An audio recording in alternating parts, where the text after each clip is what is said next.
roster. We're each picking five of the best guys or gals that we think this company should be utilizing more or should be building around. It's going to be interesting to see who we each pick. But I have a feeling that this top 10 list is going to be it's not really a top 10 list so much as a smorgasbord of 10. It's going to be interesting to see who Marcus wants to see more of and who wants to build around, it's vice versa with me. Marcus, you are the co-host, and I feel like it's my due diligence to send it to you first out of respect because, you're my buddy. So, Marcus, who's your first name up on the top 10 impact talent? Appreciate that, old buddy, old pal, old friend. Quick note: does tags count as one, or are we splitting them? Yeah, we can count them as one. Okay. Well, I'm gonna kick it off with two guys that have been killing it, but certainly be doing more. I mean, I just feel like these are what we call these guys 5-tool players. Mm-hmm. That's sort of the term. I'm going with the North. Well, I would say Josh Alexander's a 4-tool player, but his 4 tools are still better than most people's 5. So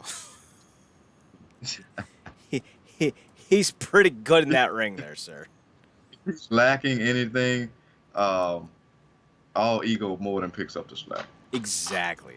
They are the perfect complement. In fact, not since X-Pac and Kane have there been a tag team that I think complement each other, both in terms of character and in ring work than Page and Alexander.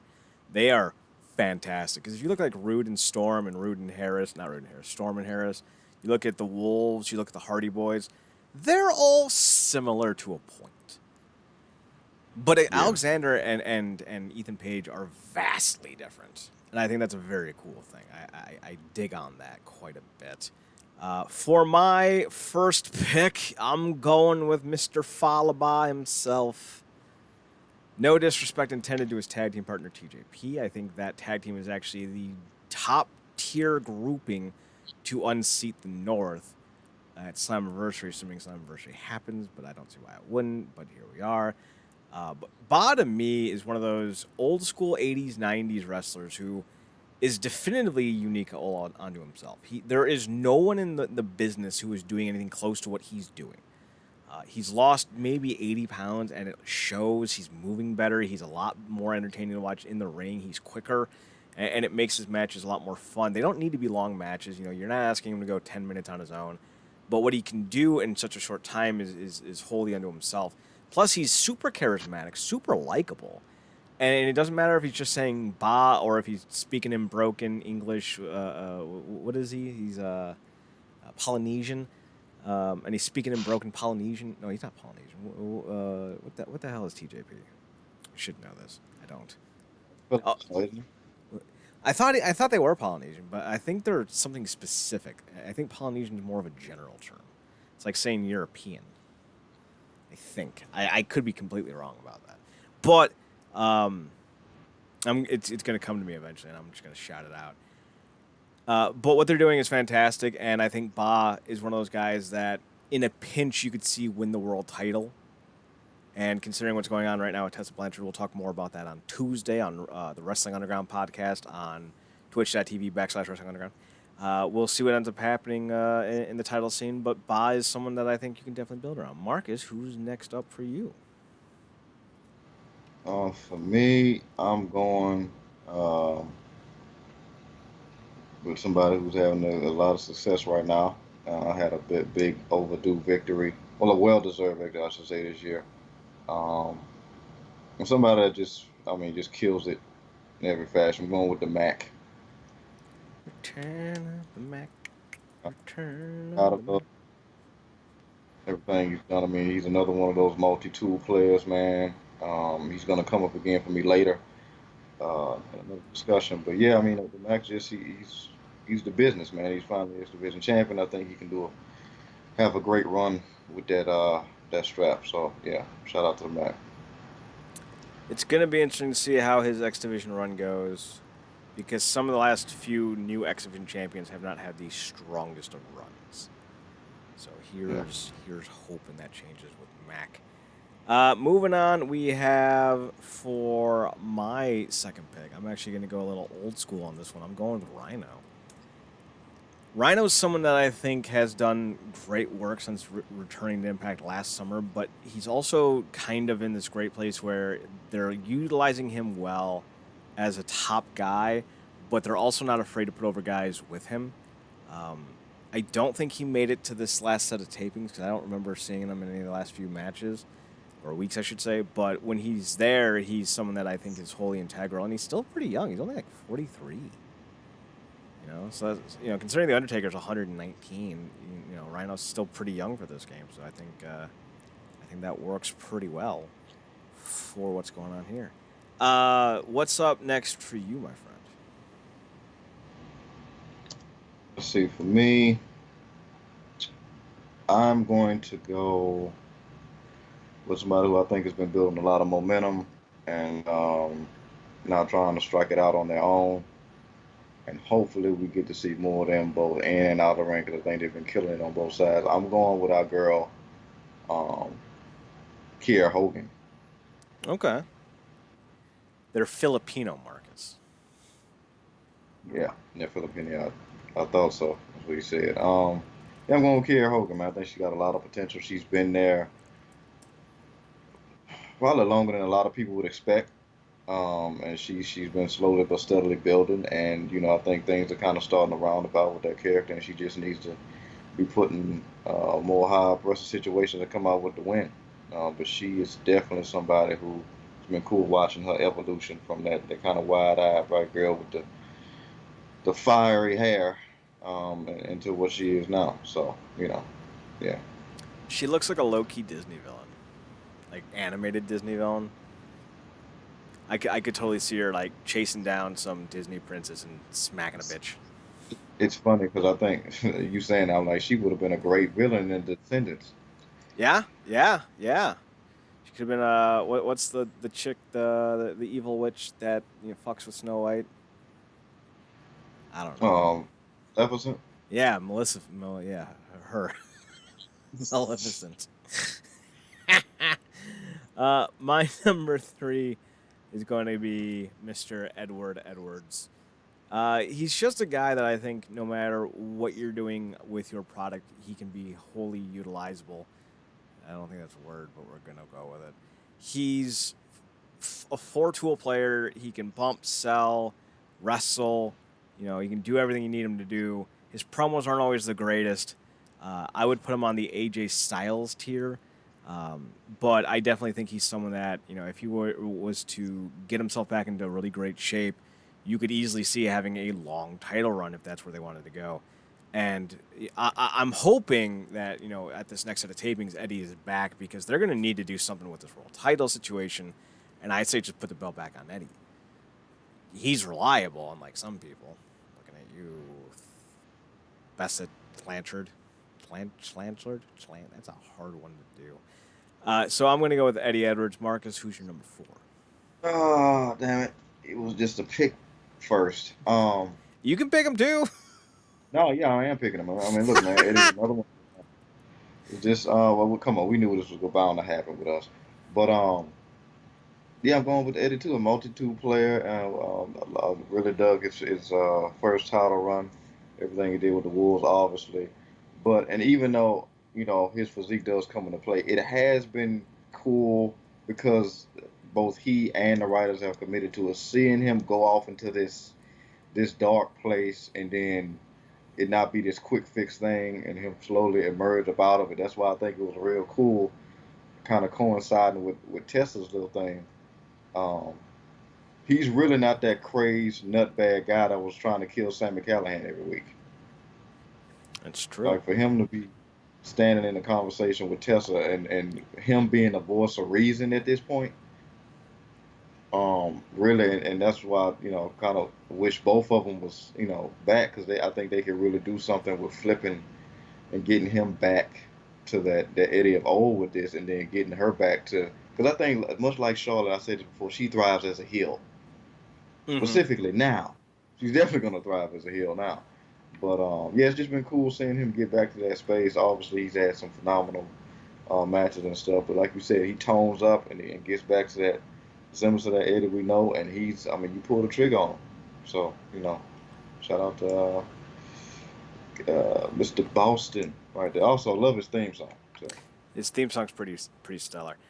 Just so we can have a little bit of uniqueness with our list, I'm going to put a caveat in for my Eddie pick and put Ken Shamrock there, just so we can have a nice kind of 10 different names. Shamrock, he's awesome. He looks like Al Pacino. Wait, Robert De Niro. All Italians look the same to me. So I'm going to go with Shamrock just as a caveat pick. My next pick, however, is going to be the one and the only Rosemary. I don't think there's a better promo in the business, truthfully. She has a natural gravitas with how she enunciates that I think draws you in. But I think the thing that really stands out the best about her when she's doing a promo work is you watch her hands. They're always kind of... they serve a purpose. There's always a point to how she's gesturing and how she utilizes it to kind of bring more out of her spiel. And you don't see a lot of that anymore. You saw that with, like, The Rock, how he would, use his hands to, shift his eyebrow and adjust his glasses, and, how he would, do like, when he's yelling at Michael Cole, he'd do, like, a karate chop, be like, Michael Cole, or, like, the coach. So, there's a lot of similarities there with just mannerisms, and I think that's a very A-plus thing that a lot of people don't hit right anymore. Marcus, who's your final pick of the Impact Top 10? Oh, it's only one other pick for me. I'm going with the man, the myth, the legend, the one they call Moose. Yes, I did the hand gesture with that. Moose. Yeah, man. I mean, and like, yes, there is a lot of black talent on my list, but I mean, these talents have been phenomenal. And no other has done a better job in terms of taking a lot of shit stew in certain situations, turning it into salad, if you will, than Moose. He's really talking about coming out of that whole thing with what Austin Aries and Cross at the time. Mm-hmm. And he kept the theme song. He's up to swag in so many different ways. He's gotten better at promo. We've seen him getting better in the ring over time, but he's really one of those guys that's really been fascinating to watch. And just really gratifying for me, just seeing a guy like him, that could look like he has all the tools, but not really yet, and then finally gets to a place where he puts it all together. And now he's like the swag king. He's, not necessarily in the main title picture yet, but he's taking so much of the spotlight. And the stuff he's doing now, it's really one of the prime things to tune in for on the show. Mm-hmm. And it seems ridiculous that he's using a defunct title, but it's working with this almost Elseworlds arrogance that he's built for himself. So, Moose, man, you got to give it to him. I think if anyone has a problem with you picking the quote-unquote lack talent, it's not like you're picking the Cedric Alexanders of the roster. You're picking a champion and probably the top heel in the company. And then Kira's a rising prospect. So these are well-deserving talents. So I don't think anyone's going to have a problem with that. For my last one, I'm kind of torn because I need a Chica. I need another Chica, I should say. I was thinking about Kimberly, Princess Kimberly. I think she's maybe one of the best female wrestlers going today.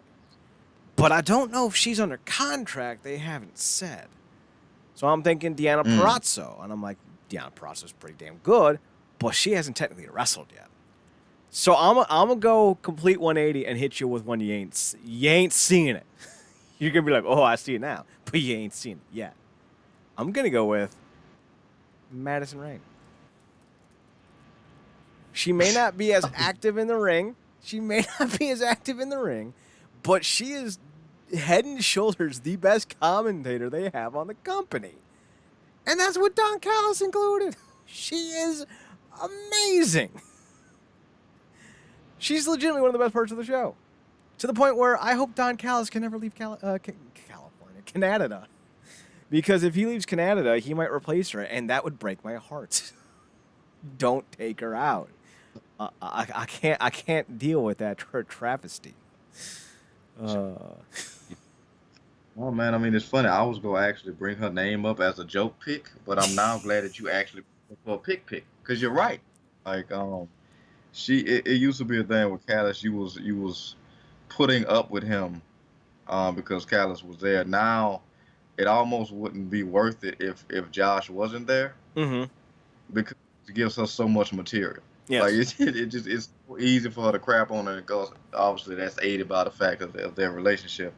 But and also it's just easy to crap on. But yeah, I mean she's done wonders at commentary. She and obviously it helps having a talent that actually has interacted with these people, and she's capitalized off of stuff with commentary. And to me, another great entertaining part of the show is her locker room talk. Only elevated by freaking the whisperer of the Rizats himself, freaking Johnny Swing. So yeah, that's she's doing a phenomenal job. I really have found a new appreciation for her with these new roles she's taking on. So kudos to her. Do you have any honorable mentions before we wrap this portion of the recording up? And I know it's a little early with him, but I am digging certain aspects with Chris Bay. Mm-hmm. And I think obviously he's another rising talent, but there is certain little sparks of genius that I'm seeing with him. But he's another one that just got to add a little few things to the repertoire, put it together. But he is looking to be something with a lot of potential should they let it cultivate properly. So For me, it's kind of a five-way tie with the Rascals, Sammy Callan, and Elgin. I don't want to pick Elgin because he's kind of a douchebag, but also like you can't deny how good he is. Callahan's fantastic, but he often loses against the top talent, and that's not really a good thing. And as much as I love the Rascals, it seems kind of like they're more of a comedy bit, which is fine if that's what they want to be, but that's not going to make my top five. Although yeah, Trey is probably going to win the number one contendership, so who knows? yeah, I'm hoping for good things for both of them those guys. Like it'd be cool if we got to see like them get the tag and the X division. That'll be cool. But Yeah. that'll but it's not knock off the Mac and the North, and that hurts and internally. But I guess one other quick honorable mention to be, and I know I'm getting the name wrong. And this is no disrespect, it's because I just forgot the name. Tons of fun. Which one? There's a few. Uh, the big boys. Oh, Triple The XL. yeah, Triple X. Tons of fun. Um, yeah, Triple XL. They presented some good challenges specifically against. Like I really like their back and forth and interaction with TJP and Ba. They would be a great addition to OVE as like a heel heavy bodyguard pairing. I think that would work. Yeah, Personally speaking. yeah. So we're gonna wrap this one up. We're not gonna do a long spiel. Marcus can be found on Twitter at ParadoxKid, ParadoxKid. You can find me on That's Twitter. me. Yep, sorry, I jumped in on that one. Sorry. You can find me on Twitter at Chad NerdCorp. You can also find Marcus on his other podcast at True Penny Show, TruePennyShow on Twitter. You can also find me on Instagram at Chad's Photo Hut. You can find us on Podbean at realnerdcorp.podbean.com. On the Podbean app by searching Real Nerdcorp, on the Pandora by searching Nerdcorp, NERDCORP, and on iTunes at Nerdcorp as well. Website's realnerdcorp.com. That's about it. So yeah, next coming up on later on this week, because we're recording these live. We're going to be doing top predictions for 2020, for the remainder of 2020. So, with all that being said, Marcus, why don't you watch more wrestling? That's the thing. And then, Marcus, why don't you take us home? Good night, me. So, if you're listening live, probably should have remembered where we stopped. What was that? 20 minutes and